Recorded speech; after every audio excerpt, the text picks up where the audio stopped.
Hey guys, कैसे हो आप सभी। आशा करती हूँ सभी अच्छे होंगे, बढ़िया होंगे। स्वागत करती हूँ आप सभी का मैं अपने YouTube channel study with Deepa Saini में। आज की क्लास में गाइस हम करने जा रहे हैं क्लास 10th की एनसीईआरटी बुक। और क्लास 10th की एनसीईआरटी बुक में आज हमारा चैप्टर नंबर 4 है और चैप्टर का नाम है कृषि यानी एग्रीकल्चर। इससे पहले क्लास 10th के हम 3 चैप्टर कंप्लीट कर चुके हैं एनसीईआरटी बुक के। तो अगर आप वो पढ़ना चाहते हैं तो जो मेरे चैनल पर आपको ज्योग्राफी एनसीईआरटी सीरीज़ के नाम से प्लेलिस्ट मिल जाएगी, तो वहाँ पर जाकर आप वीडियोस को देख सकते हैं और कवर अप कर सकते हैं अपनी एनसीईआरटीज़ को। 10th के अलावा मैंने क्लास 7th 8th 9th की भी एनसीईआरटी बुक कंप्लीट करवा रखी है। तो चलिए शुरू करते हैं अपना आज का चैप्टर नंबर 4 एग्रीकल्चर। तो सबको पता है भाई एग्रीकल्चर क्यों ज़रूरी है हमारे भारत देश के लिए भी। भारत में काफ़ी पॉपुलेशन जो है 2/3 जनसंख्या एग्रीकल्चर पर निर्भर है इंडिया में। और ये एक प्राइमरी सेक्टर है, प्राथमिक क्रिया है। कृषि प्राथमिक सेक्टर में आता है ये। और इसमें कई चीज़ों के लिए कच्चा माल भी प्रदान करता है। और कुछ मसाले या कुछ उत्पाद जैसे चाय कॉफ़ी मसाले इन सब का निर्यात भी किया जाता है। यानी एग्रीकल्चर बहुत ज़रूरी है। जिस देश की जनसंख्या ज़्यादा है वहाँ पर एग्रीकल्चर का होना बहुत ज़रूरी है, क्योंकि तभी उस जनसंख्या का पालन पोषण भरण पोषण हो सकता है। तो एग्रीकल्चर की बात करें तो अलग अलग टाइप होते हैं एग्रीकल्चर के, जैसे कि मैंने अपने पहले भी इस चीज़ों को अपने चैनल पर पढ़ाया है। ठीक है, तो कई किसान होते हैं जो केवल अपने पेट का जो अपने परिवार का पेट भरने के लिए खेती बाड़ी करते हैं। ठीक है, और कई किसान होते हैं जो बड़े लेवल पर खेती बाड़ी करते हैं व्यापार करने के उद्देश्य से, फसलों को बेचने के उद्देश्य से। तो इसी प्रकार आपकी जो एग्रीकल्चर वो अलग अलग प्रकार की होती हैं। तो भारत में जो कितने प्रकार के एग्रीकल्चर होते हैं इनको हम आगे पढ़ेंगे। तो सबसे पहला आता है भाई प्रारंभिक जीविका निर्वाह कृषि। तो भारत के कुछ भागों में अभी भी ये कृषि पूरी तरह से है। इसमें क्या होता है, एक लैंड का छोटा सा पार्ट होता है किसान के पास, यानी गरीबी टाइप कृषि होती है। और किसान अपने परिवार का अपना पेट भरने के लिए इस लैंड के छोटे से पार्ट पर ऐसी खेती करता है जिससे वो साल भर, जैसे गेहूं बो दिया चावल बो दिया। ठीक है, तो और जो कृषि औजार होते हैं वो भी पुराने टाइप के होते हैं, जैसे लकड़ी के हल, खुदाई करने वाली छड़ी, इस तरीके से। और जो है वो खेती बाड़ी करेगा इस लैंड के हिस्से पर अपने परिवार की हेल्प से करता है। मजदूरी लगाने की भी उसमें क्षमता नहीं होती। इस प्रकार की जो कृषि होती है पूरी तरह से मानसून की वर्षा पर निर्भर होती है, मिट्टी की उर्वरता क्षमता पर निर्भर होती है और पर्यावरण परिस्थितियों पर निर्भर होती है। मतलब किसान इतना एजुकेट नहीं होता, ना ही उसके पास इतने पैसे होते हैं कि इस प्रकार के एग्रीकल्चर में वो अच्छा खासा पैसा लगाकर बढ़िया जो उपज है वो प्राप्त कर सके। ठीक है, समझ गए। तो यानी देखो नाम से ही पता है जीवन निर्वाह, यानी निर्वाह कृषि है ना। तो यानी जीवन को जीने के लिए जो खेती बाड़ी की केवल हो। यह कर्तन दहन प्रणाली यानी स्लैश एंड बर्न कृषि भी है। इसमें क्या होगा, पहले फार्मर लैंड के किसी भी पार्ट को साफ करेगा। मान लो वहाँ पर जंगल है तो जंगल के किसी भी पेड़ पौधों को काटने के बाद वहाँ की लकड़ियाँ साइड में कर ली और पत्तियों को जला दिया। यानी कर्तन मीन्स काटना, दहन मीन्स जलाना। तो काटो और जलाओ, कर्तन और दहन बहुत सारे नाम मिलेंगे। यानी अलग अलग टाइप के मैं ये कहूँगी पर्यायवाची यूज़ कर लिए जाते हैं काटने के और जलाने के। और फिर उस पर वो खेती बाड़ी करते हैं अपने परिवार का पेट पालने के लिए। और कुछ टाइम बाद जब उस मिट्टी की उर्वरता खत्म हो जाती है तो किसान क्या करेगा, अगले लैंड को ढूंढने लग जाता है और फिर उसको साफ करके वहाँ पर खेती बाड़ी करने लग जाता है। तो इस प्रकार ये 2 से 3 साल तक लैंड के एक पार्ट पर एग्रीकल्चर करते हैं, फिर आगे मूवमेंट कर जाते हैं। तो ये जो एग्रीकल्चर हुई इसे ही कहते हैं स्थानांतरित कृषि। स्थानांतरित कृषि के नाम से भी इसे जानते हैं। क्यों? क्योंकि इसमें किसान स्थानांतरण करता रहता है लैंड के एक पार्ट से दूसरे पार्ट की ओर। अब इससे जो एग्जाम में क्वेश्चन आते हैं वो आते हैं कि अलग अलग एरियाज में इनके अलग अलग नाम है, मोस्ट इंपॉर्टेंट है। ठीक है, अलग अलग एरियाज में अलग अलग नाम से जाने जाते हैं। और कॉम्पिटिटिव एग्जाम में आप देखते भी हो कि स्थानांतरित कृषि के अलग अलग एरिया में क्या क्या नाम है। इससे क्वेश्चन एग्जाम में हमेशा बनता आया है। तो सबसे पहले भारत के उत्तर पूर्वी राज्य की बात करें जो कि 7 राज्य हैं, असम, मेघालय, मिजोरम, नागालैंड में और आपका अरुणाचल प्रदेश, प्रदेश और भी 7 राज्य है, मणिपुर, ठीक है। तो इनमें उत्तर पूर्वी राज्य में इसे झूम कहते हैं, झूम खेती के नाम से जाना जाता है स्थानांतरित कृषि को। मणिपुर में पामलू और छत्तीसगढ़ के बस्तर जिले और अंडमान निकोबार द्वीप समूह में इसे दीपा कहा जाता है, ठीक है। मेरा नाम भी दीपा है भाई, तो इससे आप याद भी कर सकते हो। तो मणिपुर में पामलू और छत्तीसगढ़ के बस्तर जिले में और अंडमान निकोबार द्वीप समूह में दीपा के नाम से जानी जाती है स्थानांतरित कृषि। तो ये सारे नाम आप याद रखोगे। अब ये देखो, अलग अलग एरिया में वैसे अलग अलग नाम्स हैं, बट आपके लिए ये जो फर्स्ट पैराग्राफ है ये मोस्ट इंपॉर्टेंट है। आप ये नीचे वाले को ना भी करो तो चलेगा, बट यहाँ से एग्जाम में हमेशा क्वेश्चन बनते आए हैं, ये मोस्ट इंपॉर्टेंट है। झूम स्लैश एंड बर्न यानी कर्तन और दहन प्रणाली, इसको वर्ल्ड में भी अलग अलग देशों में अलग अलग नाम से जाना जाता है। जैसे मैक्सिको और मध्य अमेरिका में इसे मिल्पा कहा जाता है। आप कैसे याद करोगे?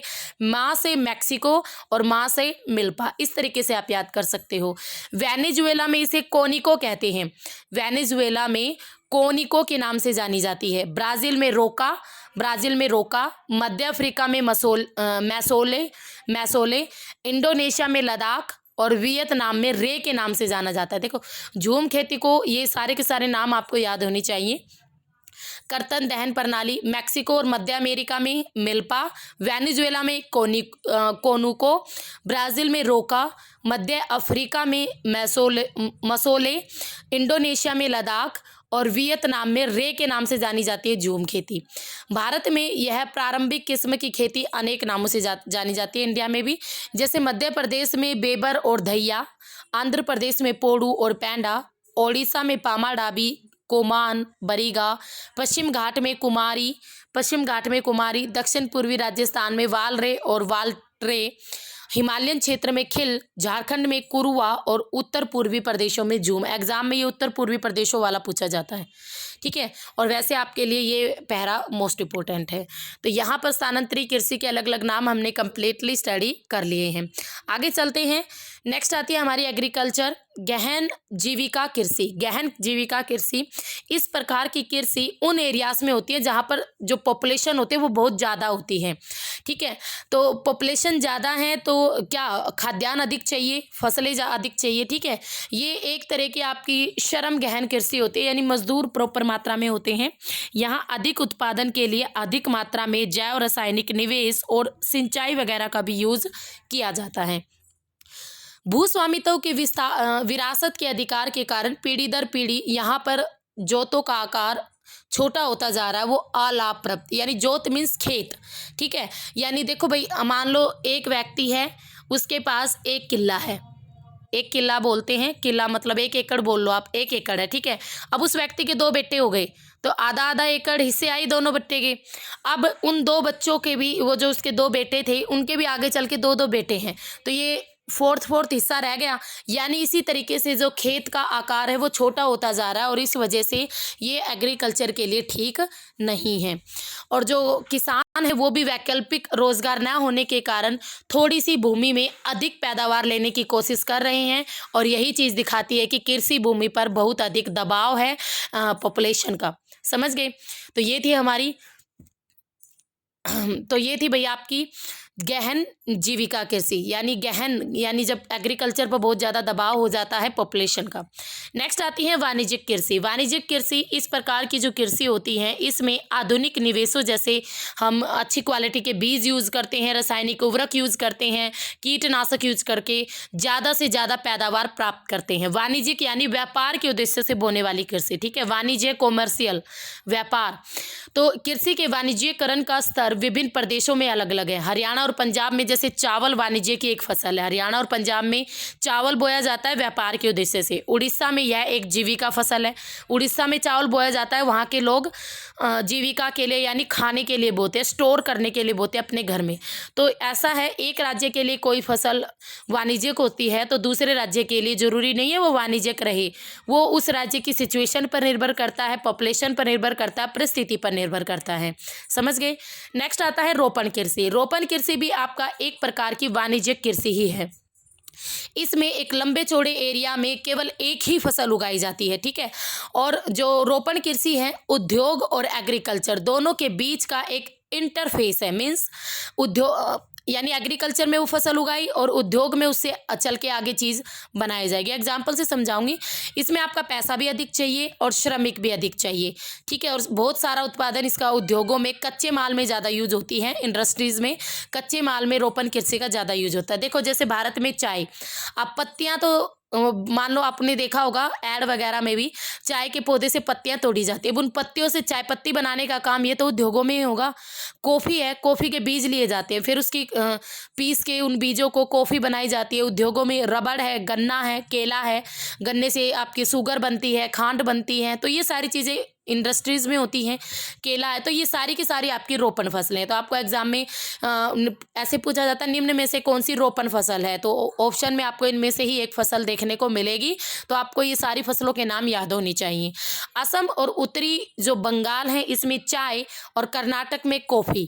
कर्नाटक की कॉफ़ी और कॉफ़ी के उत्पादन में भारत का सबसे पहला राज्य भी कर्नाटक ही है, ठीक है। और असम भारत का सबसे पहला राज्य है चाय के उत्पादन में। और ये दोनों ही प्रमुख रोपण फसलें हैं।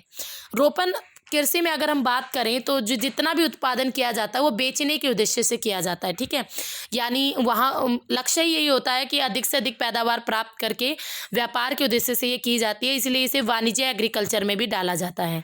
तो इसमें उद्योग और व्यापार इन दोनों का भी महत्वपूर्ण योगदान रहता है। नेक्स्ट आता है सस्य प्रारूप, इंग्लिश में से कहते हैं क्रॉप पैटर्न। क्रॉप पैटर्न यानी हमारे भारत में आप सबको पता है अलग अलग फिजिकल फीचर्स हैं, अलग अलग हमारी संस्कृतियां हैं, इन सब का हमने बार बार अध्ययन किया है। उसी प्रकार हमारे इंडिया में कृषि जो पद्धतियां यानी कृषि करने के जो तरीके हैं, कई बिल्कुल पुराने तरीके से करते हैं, कई अभी भी नए नए इंस्ट्रूमेंट यूज़ कर रहे हैं, कई अच्छी खाद, यानी अलग अलग टाइप से एग्रीकल्चर हो रही है भारत में। और इसी तरीके से भारत में जितने भी फसलों के अलग अलग प्रकार, जैसे कोई भी फसल है, सब्जियां हैं, फल है, मसाले हैं, ये बोए जाते हैं। इसी प्रकार भारत में 3 शस्य ऋतुएं हैं, यानी 3 फसलों की ऋतुएं हैं, रबी, खरीफ और जायद। और एग्जाम में इनसे क्वेश्चन बनता है, आप सबको पता है। तो आज इन्हें अच्छी तरीके से हम समझेंगे। रबी की फसल, रबी यानी सर्दी, यानी जो सर्दी शुरू होगी तब जो फसल बोई जाती है उसे कहेंगे रबी की फसल। अक्टूबर में हमारी सर्दियां शुरू होनी स्टार्ट हो जाती है धीरे धीरे, तो अक्टूबर से दिसंबर के बीच में रबी की फसल को बोया जाता है और अप्रैल से जून के बीच में इसे काट लिया जाता है। वैसे मार्च और अप्रैल हो ऑप्शन में तो वो भी ठीक रहेगा। मार्च से अप्रैल में काट ली जाती है रबी की फसल, यानी गर्मी शुरू होने से पहले रबी की फसल को काट लिया जाता है। तो गेहूँ, जौ, मटर, चना, सरसों ये मुख्य आपकी रबी की फसल है। देखो रबी की फसल में भी ऐसे ही क्वेश्चन बनेगा, निम्न में से कौन सी रबी की फसल है, ठीक है। यद्यपि ये फसलें देश के बड़े भाग पर बोई जाती हैं, उत्तर और उत्तर पश्चिमी राज्य जैसे पंजाब, हरियाणा, हिमाचल प्रदेश, जम्मू कश्मीर, उत्तराखंड और उत्तर प्रदेश गेहूं और अन्य रबी फसलों के उत्पादन के लिए महत्वपूर्ण राज्य हैं।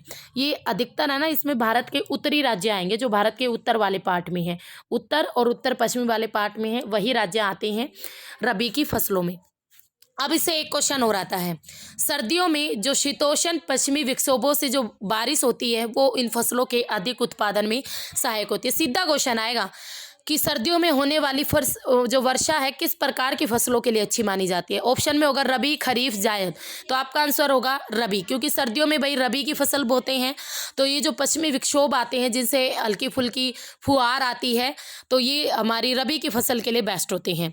पंजाब, हरियाणा, पश्चिमी उत्तर प्रदेश, राजस्थान के कुछ भाग में जो हरित क्रांति आई थी उसने रबी की फसलों की वृद्धि में एक महत्वपूर्ण क्रांति ला दी थी। आप सबको पता है गेहूं की फसल में 3 गुना अधिक वृद्धि हो गई थी हरित क्रांति से। और उसके अलावा आपके चावल वगैरह इन सब में भी अच्छी खासी पैदावार देखने को मिली थी। नेक्स्ट आता है खरीफ की फसलें। खरीफ फसलें जो देश के विभिन्न क्षेत्रों में मानसून के आगमन के साथ बोई जाती हैं। सितंबर अक्टूबर में ये काट ली जाती है, सितंबर अक्टूबर में काट ली जाएगी। यानी आप ये लगा लो, इसे बोया कब जाएगा, जून जुलाई, जून यानी गर्मियाँ जब भयंकर होती है तब इसे बोया जाता है, जून जुलाई में बो दी जाएंगी और सितंबर अक्टूबर में काट ली जाती है खरीफ की फसलें यानी गर्मी की फसलें। इसमें जो फसलें आती हैं वो आती है चावल, मक्का, ज्वार, बाजरा, तुर, अरहर, मूंग, उड़द, कपास, जूट, मूंगफली, सोयाबीन, सारी की सारी। देखो आप कहोगे मूंगफली हम सर्दियों में खाते हैं, पर भाई बोई तो गर्मियों में जाती है, कपास भी आपकी गर्मियों में होती है, जूट भी, उड़द भी, सोयाबीन भी, चावल भी, मक्का, ज्वार, बाजरा, अरहर, तुर, मूंग, ये सारी की सारी। तो दालें भी आपके अधिकतर गर्मियों में बोई जाती हैं। इसमें अगर राज्यों की बात करें तो जो भारत का असम है, पश्चिम बंगाल, उड़ीसा, आंध्र प्रदेश, तेलंगाना, तमिलनाडु, केरल, महाराष्ट्र और जो कोंकण तटीय एरियाज हैं, यूपी है और बिहार में इस प्रकार की एग्रीकल्चर की जाती है। पिछले कुछ वर्षों में जो चावल पंजाब और हरियाणा में बोई जाने वाली प्रमुख फसल बन गया है।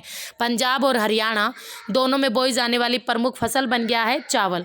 असम, पश्चिम बंगाल और उड़ीसा में धान की 3 फसल बोई जाती हैं, ओस, अमन और बोरो। तो ये कई बार एग्जाम में देखने को मिल जाती हैं।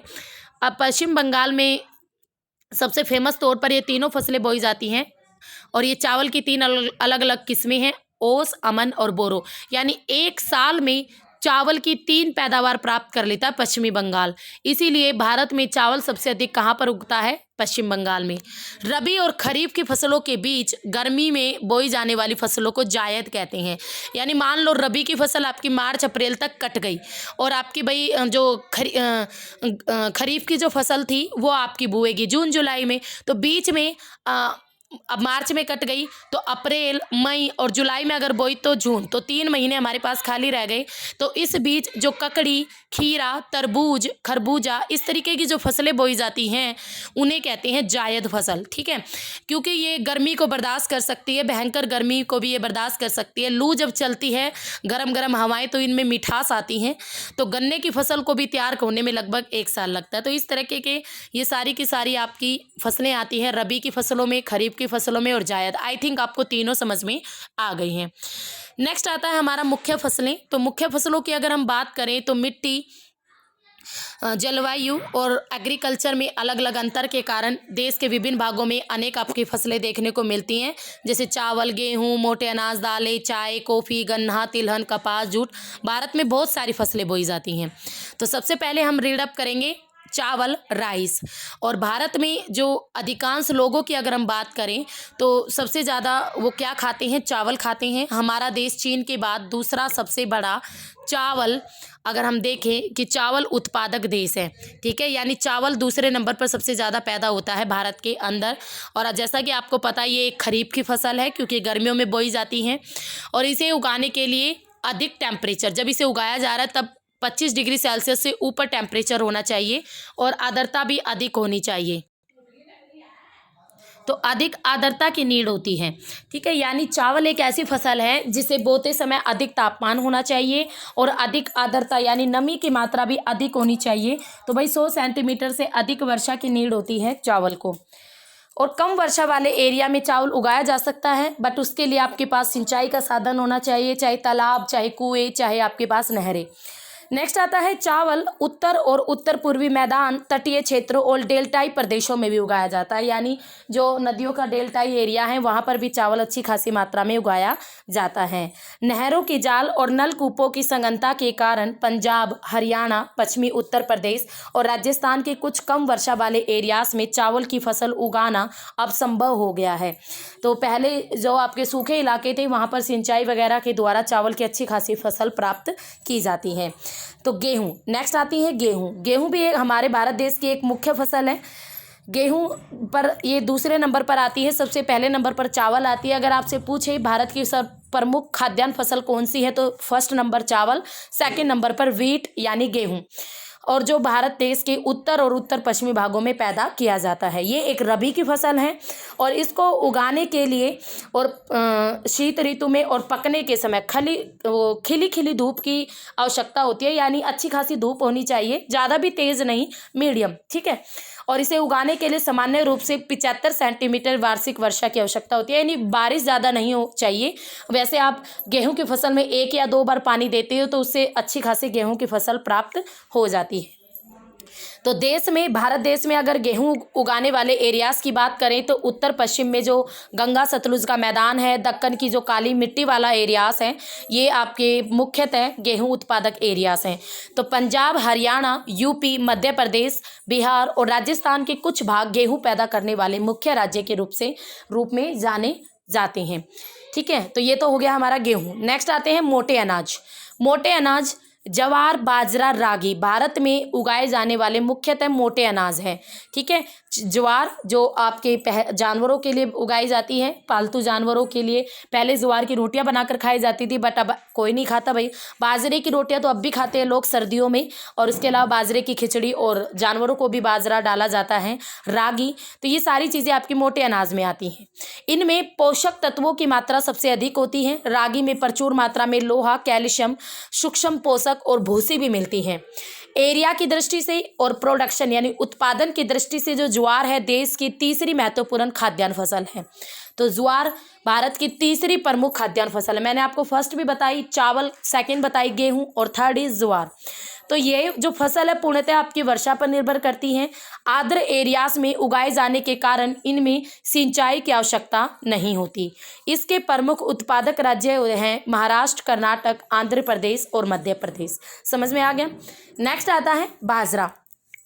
बाजरे की बात करें तो जो बाजरा है यह बलुआ और उथली काली मिट्टी पर उगाया जाता है, यानी जो बालू मिट्टी होती है उस पर, और इस प्रकार की मिट्टी पर बाजरे की फसल की जाती है। बाजरे में सबसे नंबर 1 आता है राजस्थान, क्योंकि बाजरा एक ऐसी फसल है कि इसमें आप एक पानी भी दे दिया अपनी खेती में तो आराम से हो जाएगी, थोड़ी बहुत वर्षा होगी तब भी हो जाएगी। और राजस्थान आप सबको पता है वो सूखा इलाका है, वहाँ पर वर्षा कम होती है, तो राजस्थान में सबसे अधिक बाजरे का उत्पादन होता है। यूपी, महाराष्ट्र, गुजरात और हरियाणा, यहाँ पर भी आपका बाजरा बोया जाता है। तो ये नीचे जो पिक्चर देख रहे हो ये आपके बाजरे की पिक्चर है, और ये जो ऊपर वाला है इसको बोलते हैं बाजरे की बाल, क्योंकि हम खुद बोते थे भाई बाजरा, और इस बाल को काटा जाता है और फिर इसको मार के इससे बाजरे को निकाला जाता है। समझ गए।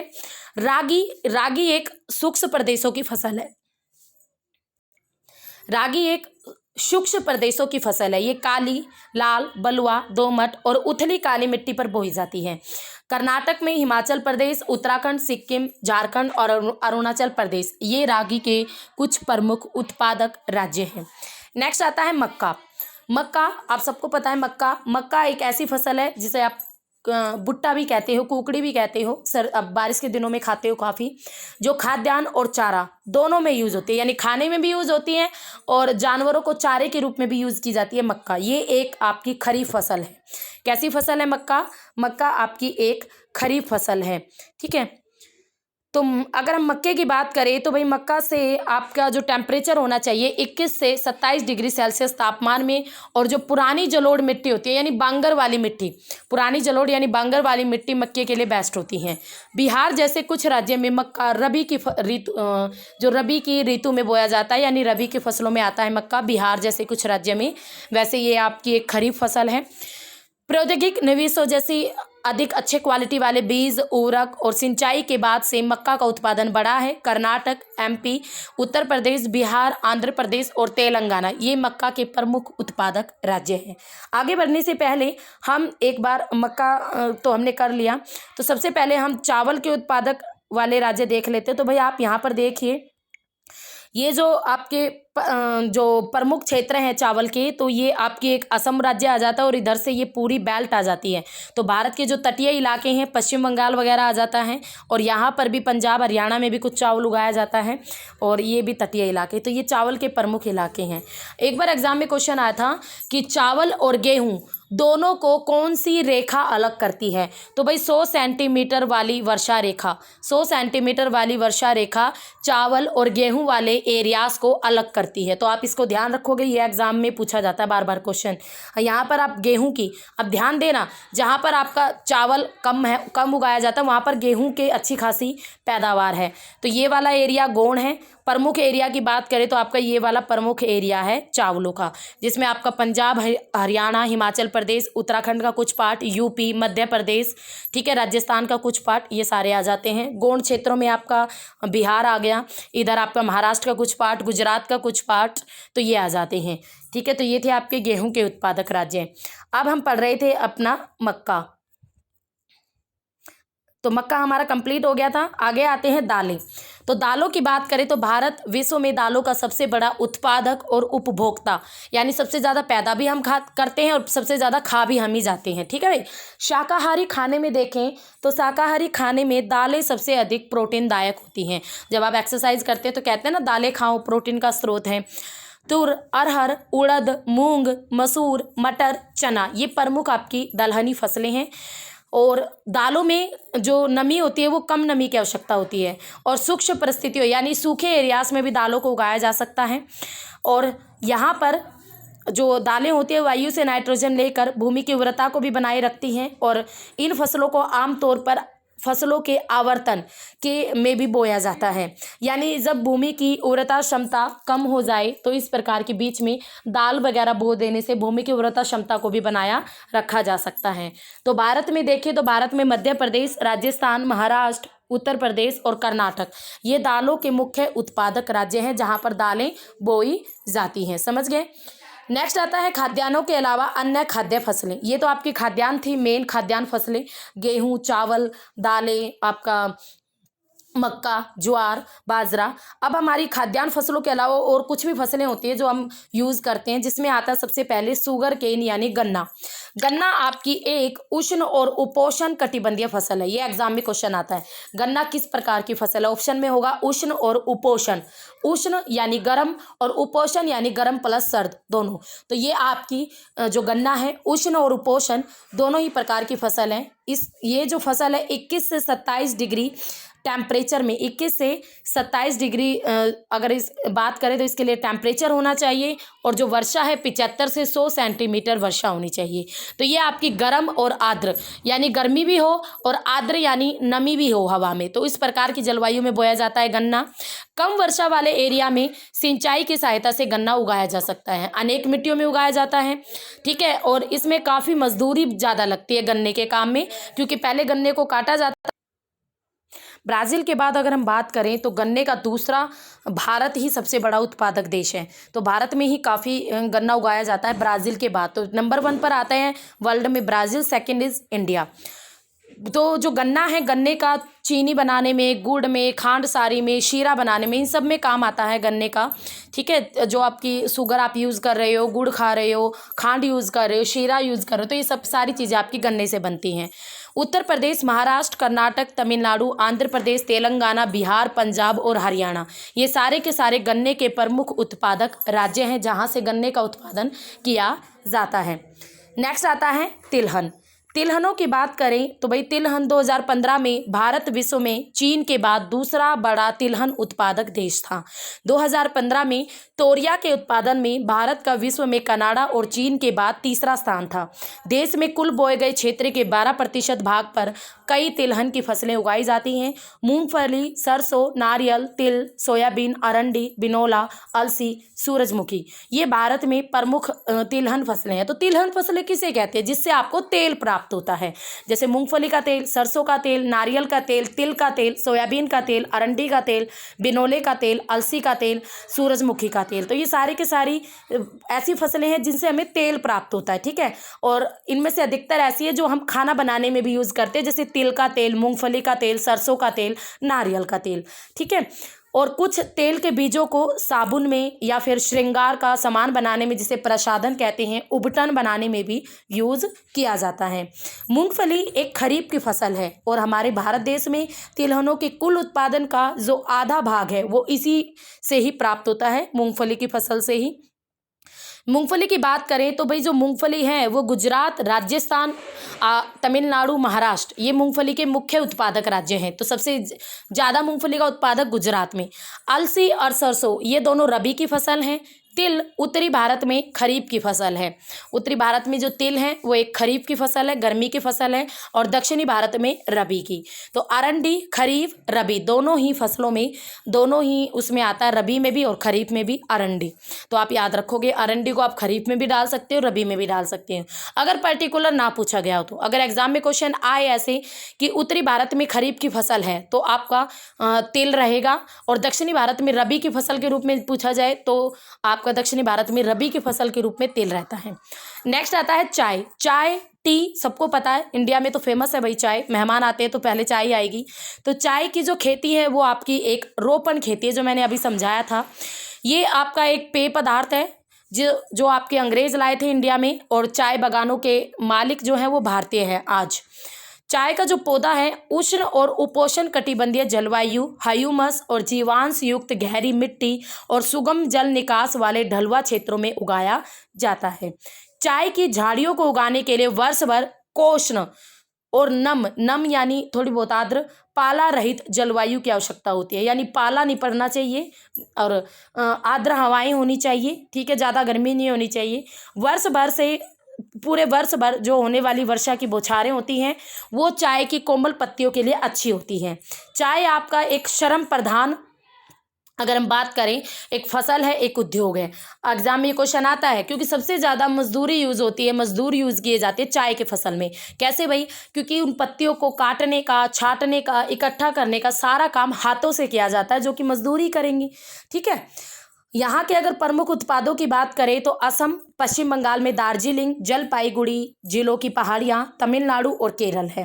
इनके अलावा हिमाचल प्रदेश में, उत्तराखंड में, मेघालय में, आंध्र प्रदेश में और त्रिपुरा आदि राज्य में भी चाय उगाई जाती है।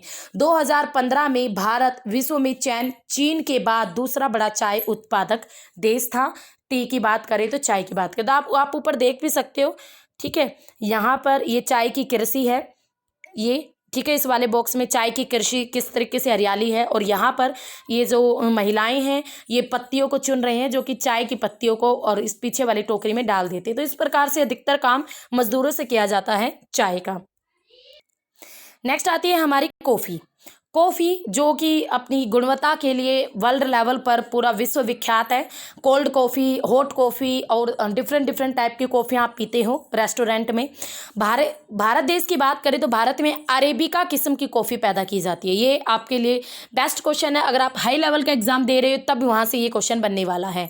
तो हमारे देश में अरेबिका किस्म की कॉफ़ी पैदा की जाती हैं, जो कि शुरू में यमन से लाई गई थी, और इस किस्म की कॉफ़ी पूरे वर्ल्ड में फेमस है और काफ़ी मांग है। और इस कृषि की जो शुरुआत हुई थी कर्नाटक में बाबा बुदन की पहाड़ियों से हुई थी। तो कर्नाटक में है बाबा बुदन की पहाड़ियाँ, और बाबा बुदन की पहाड़ियों से ही इस कॉफ़ी की शुरुआत की गई थी। आज भी इसकी खेती नीलगिरी की पहाड़ियों के आसपास कर्नाटक, केरल और तमिलनाडु में की जाती है, ठीक है। तो कॉफ़ी को आप याद रखोगे, इससे क्वेश्चन में बनता है, और सबसे अधिक पैदावार भी कॉफ़ी की कर्नाटक में ही होती है। नेक्स्ट आता है भाई आपकी बागवानी फसलें। बागवानी, इसमें आपकी फल और सब्जियां आती हैं। सन 2015 में भारत का विश्व में फलों और सब्जियों के उत्पादन में चाइना के बाद दूसरी रैंकिंग थी। भारत एक उष्ण और शीतोष्ण कटिबंधीय दोनों ही प्रकार की फसलों का उत्पादक है, क्योंकि भारत का कुछ हिस्सा उष्ण कटिबंधीय एरिया में आता है, कुछ शीतोष्ण कटिबंधीय एरिया में आता है। इसी प्रकार भारत में दोनों ही प्रकार की फसलें प्राप्त होती हैं, फल भी प्राप्त होते हैं। भारतीय फल महाराष्ट्र, आंध्र प्रदेश, तेलंगाना, यूपी, पश्चिम बंगाल, इन सब के आम, नागपुर और चेरापूंजी, मेघालय के संतरे। ये नागपुर वाला क्वेश्चन एग्जाम में आ चुका है कि कहाँ के संतरे फेमस है, ऑप्शन में नागपुर था। केरल, मिजोरम, महाराष्ट्र और तमिलनाडु के केले, यूपी और बिहार की लीची, मेघालय के अनानास, आंध्र प्रदेश, तेलंगाना, महाराष्ट्र के अंगूर, हिमाचल प्रदेश और जम्मू कश्मीर के सेब, नाशपाती, खुमानी और अखरोट को विश्व भर में पूरी भारी मांग है। तो देखो ये जो आपके लिए ये जो पैराग्राफ है ना, ये मोस्ट इम्पोर्टेंट है, क्योंकि इसमें आपके सभी तरीके के कौन सा एरिया या भारत में कौन सा राज्य किस प्रकार के फल के लिए फेमस है वो कवरअप होता है, जो कि एग्जाम में कई बार क्वेश्चन आ जाता है। तो आप इस पैराग्राफ को अच्छे तरीके से कवरअप करके चलेंगे। तो आगे चलते हैं बागवानी में।